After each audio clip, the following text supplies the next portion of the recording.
मेरे बच्चे, मैंने तुम्हें पहले से ही सतर्क रहने की चेतावनी दे दी थी, किंतु तुमने मेरी चेतावनी को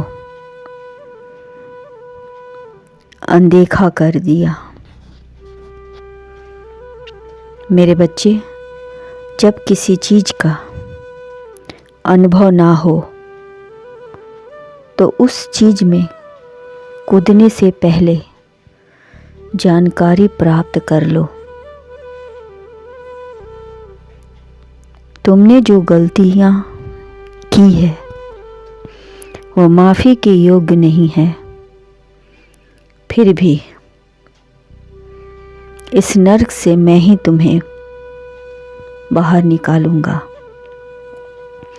क्योंकि तुमने आज मुझसे कुछ मांगा है। तुम मुझ पर विश्वास करते हो,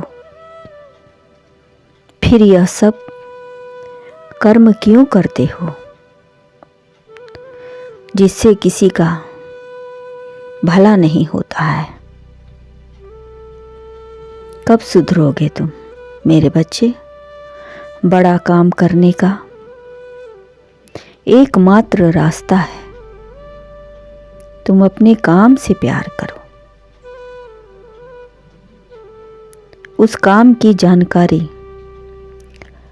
पूर्ण रूप से रखो, उसके बाद उस पर पूरी ईमानदारी से कार्य करो। मेरे बच्चे, गलतियां हर इंसान से होती है। कुछ गलतियां जाने अनजाने होती हैं, तो कुछ गलतियां जानबूझकर की जाती है। और तुमने मेरे बच्चे जानबूझकर इस दलदल में फंसे हो। तुम्हें सबने मना किया था, किंतु तुमने किसी का भी नहीं सुना बात, किसी की बात नहीं मानी, और यह गलत बात है। मित्र के साथ खेलना कूदना अच्छी बात है, परंतु किसी के जिंदगी के साथ खेलना बुरी बात है। मेरे बच्चे, तुमने जो कार्य किया है वह बहुत ही गलत किया है। विचार करें कि आपका काम आपको कहाँ ले जा सकता है। लोग आपके बारे में जानने के बाद क्या क्या बातें करेंगे। इससे आपके माता पिता पर क्या असर होगा, कभी सोचा है? नहीं। आपका पूरा परिवार इस जाल में फंस जाएगा। रोज लोग बहस करते हैं, एक काम सपने पर बहस करते हैं, करने के तरीके पर बहस करते हैं। बड़े और छोटे दोनों तरह के मुद्दों पर बहस होती है। पर यह कैसी बहस है कि आपने गलती की और स्वीकार भी नहीं किया। बहुत गलत बात है कि आपको यह काम करते हुए जरा भी डर नहीं लगा। आपने उसके बारे में जरा भी परवाह नहीं की। मेरे बच्चे, केवल अच्छा दिमाग होना काफी नहीं है, इसका इस्तेमाल करना भी जरूरी है। आप हर चीज को हंसी मजाक समझते हो, गलत बात है। हम जो देखते हैं इसका उल्लेख नहीं करते हैं, और जिसका उल्लेख कर सकें हम वही देखते हैं। कल्पना के बिना तर्क कुछ नहीं है। मैं सोचता हूँ, सच जानने की इच्छा रखते हैं तो जीवन में एक बार हर चीज पर संदेह जरूरी है कि मैं कुछ नहीं जानता। आपको अपनी गलती का प्रायश्चित करना होगा। आप मित्रों ने इस गहरी खाई में जाने का क्यों सोचा?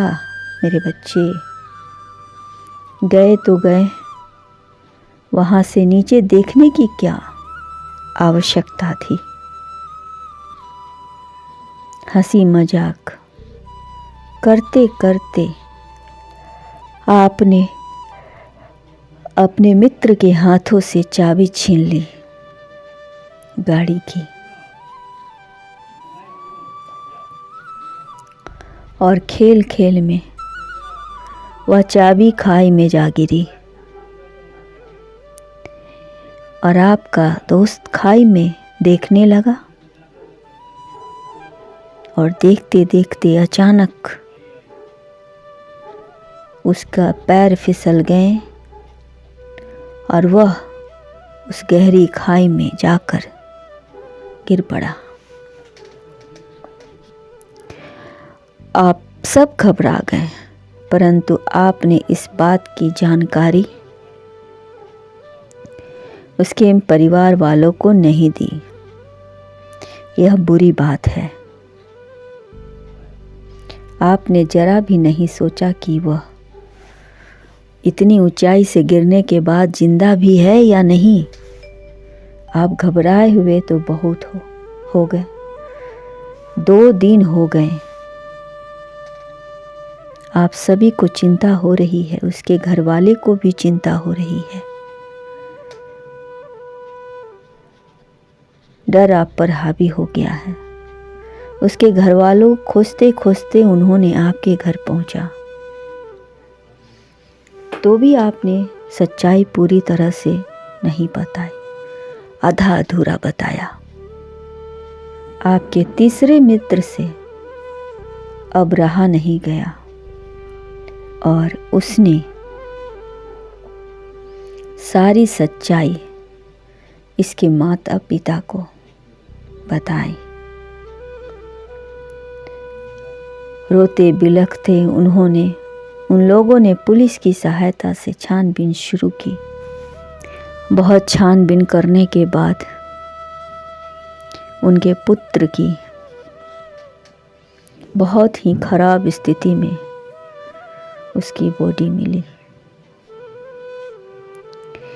जब मिली तो वह अंतिम सांसें ले रहा था।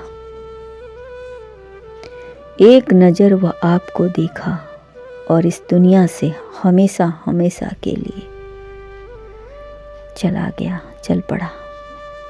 मेरे बच्चे, वह लौट कर तो नहीं आएगा, परंतु आपने जो हरकत की थी वो माफ़ी के लायक नहीं है। आपके कारण जो इतना बड़ा कांड हो गया, नर्क के दलदल से तो बचा सकता। कुछ दिनों के लिए आपको पुलिस के हिरासत में रखनी होगी और आपको अपनी गलती के लिए प्रायश्चित करना होगा। और याद रखें, भविष्य में आप फिर ऐसी गलती नहीं करेंगे, नहीं तो इस बार आपको कोई नहीं बचा पाएगा। मैं भी आपकी कोई सहायता नहीं करूँगा। गलती सुधारें और उसके माता पिता को अपना माता पिता मानकर उनकी सेवा करें। इससे बड़ा श्रद्धांजलि आपके मित्र के लिए नहीं होगा। कल्याण हो।